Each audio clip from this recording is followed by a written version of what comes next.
ওয়া ইন্না ইনশাআল্লাহু বিকুম লালাহিকুন। মানে আপনার ভিতরে একটা অনুভূতি চলে আসবে তখন যে আপনি যে মানুষটা শুয়ে আছে তার পাশের কবরটাতে আপনাকে শোয়ানো হবে। এবার আপনি এবারে কবরের পাশে দাঁড়িয়ে চিন্তা করেন যে কবরটা আপনার সামনে আছে, সেটা হচ্ছে আপনার ওই বাক্স, আপনার ওই ব্যাংক, যে জায়গায় আপনার অর্থ সম্পদ জমা করা আছে, যে জায়গায় আপনার ইবাদত জমা করা আছে। আপনার ওই ব্যাংক, ওই ব্যালেন্স, যে জায়গায় আপনার দুনিয়াতে করা পাপগুলি জমা করা আছে, যে জায়গায় আপনার দুনিয়াতে চুরি, সুদ, ঘুষ সবগুলি জমা করা আছে।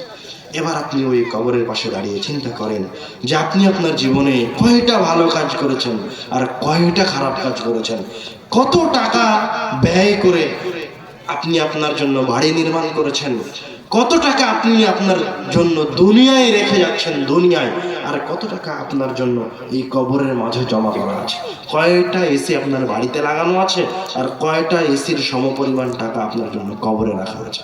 একা একা চিন্তা করো। আল্লাহ রাসূল এভাবে বলেছে যে তোমরা কবরে যাও, কবরে গিয়ে তুমি একটু চিন্তা ভাবনা করো। তুমি যখন কবরে যাবা তখন তুমি এমনি বুঝতে পারবা যে তোমার পরকালীন জীবন কেমন হতে পারে। তুমি ভালো কাজ করো না খারাপ কাজ করো, মৃত্যু এবং কবর মানুষকে সকল ভালো কাজের দিকে নিয়ে চলে আসবে।